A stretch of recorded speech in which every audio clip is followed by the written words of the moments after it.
पदवी म्हणजे प्रत्येकाच्या जीवनातील एक महत्त्वाचा टप्पा. यापूर्वी पदवीदान समारोह फक्त विद्यापीठात होत होते. मात्र विद्यापीठाच्या नवीन धोरणानुसार आता प्रत्येक महाविद्यालयात पदवीदान समारंभ होत आहेत. जत येथील राजे रामराव महाविद्यालयातील पहिला पदवीदान समारोह अत्यंत उत्साही वातावरणात संपन्न झाला.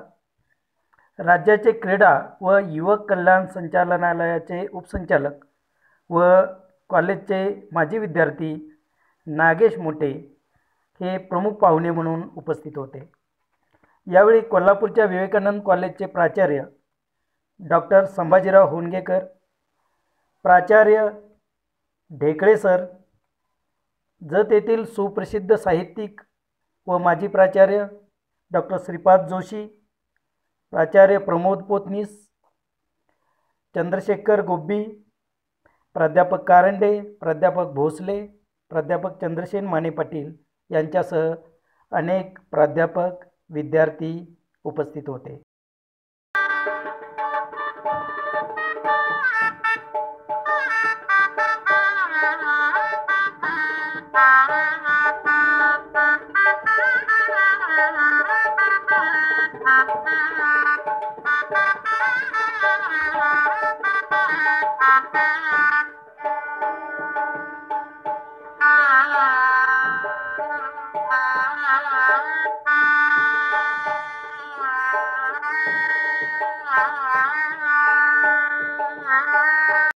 कुठलेही मेडल, पहिला, दुसरा किंवा तिसरं मेडल जरी आणलं तरी तुम्हाला आता थेट क्लास 1ची नियुक्ती मिळते.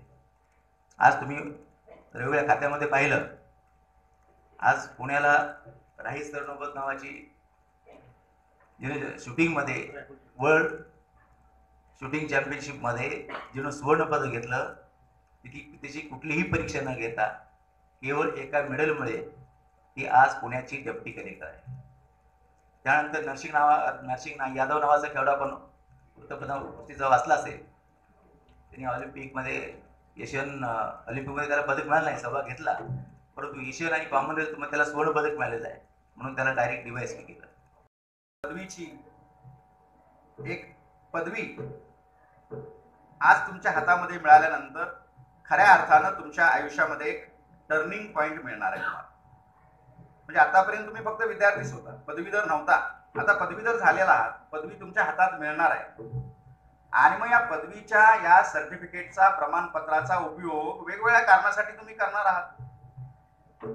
कुणी या पदवीचा उपयोग लग्नाच्या बाजारात करेल, फ्रेम करून तो फोटो अगोदरच भिंतीवर लावलेला असतो. मुलगा काय शिकलाय, BA झालाय, मुलगी काय शिकली, BCom झाले, अशा अर्थाने त्याचा उपयोग होतो. अनेकांच्या बाबतीमध्ये या पदवीच्या आधारानं पुढील उच्च शिक्षण तुम्ही घेणार आहात, घेत आहात, मला माहित आहे. काही लोक, काही जणांच्या बाबतीमध्ये मात्र या पदवीचा आधार घेऊन कुठंतरी आपल्याला नोकरी मिळते का याचा शोध आपण काही जण घेणार आहात. मग जे उच्च शिक्षित होतील ते उच्च शिक्षित होऊन परत नोकरीच्या मागे लागतील किंवा व्यवसाय करतील. साहेबांनी सांगितलं त्याप्रमाणे नोकरीच मिळाली पाहिजे असं बिलकुल नाही बाळा. अनेक सरसकट तुमच्यासारख्या सर्वच तरुणांच्या कडून नेहमीच एक शब्द ऐकायला मिळतो आमच्या सारख्यांना, सगळ्या बुजुर्ग मंडळींना, आजकाल नोकऱ्या बेकारी वाढली असं बोललं जातं. पण बाळांनो, तुम्हाला खरं सांगतो, बेकारी बिलकुल नाही. जे लोक सक्षम आहेत, जे लोक ज्यांच्यामध्ये आत्मविश्वास ठासून भरलेला आहे, म्हणजेच इंग्रजीत सांगायचं झालं तर ज्यांच्याजवळ कॉम्पिटन्स आणि कॉन्फिडन्स या दोन गोष्टी आहेत, अशा प्रत्येक तरुणाला नोकरीच्या अनेक संधी आज मार्केटमध्ये उपलब्ध आहेत. बेकारी कोणासाठी आहे? मी नेहमी तुम्हाला सांगत असतो, बेकारी बेकार लोकांसाठी. बेकार म्हणजे कोण?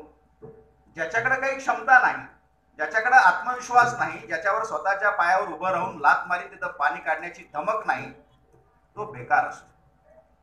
आणि आयुष्याच्या कोणत्याही वळणावर मी सक्षमपणानं माझ्या पायावर उभा राहीन आणि मला वाटेल त्या क्षेत्रामध्ये घुसून मला हवं ते मी करीन असा आत्मविश्वास ज्यांच्याजवळ असतो, त्यांच्याजवळ बेकारी नावाचा शब्द जवळपास सुद्धा येत नाही. तेव्हा पुढं काय करायचं आयुष्यामध्ये हे तुम्ही तुमच्यामधला आत्मविश्वास आणि तुमच्यामध्ये असणारा कॉम्पिटन्स म्हणजे क्षमता हे ठरवणार. पाहत रहा आपलं हक्काचं चॅनल जय भारत न्यूज. आमचं चॅनल लाईक आणि सबस्क्राईब करा.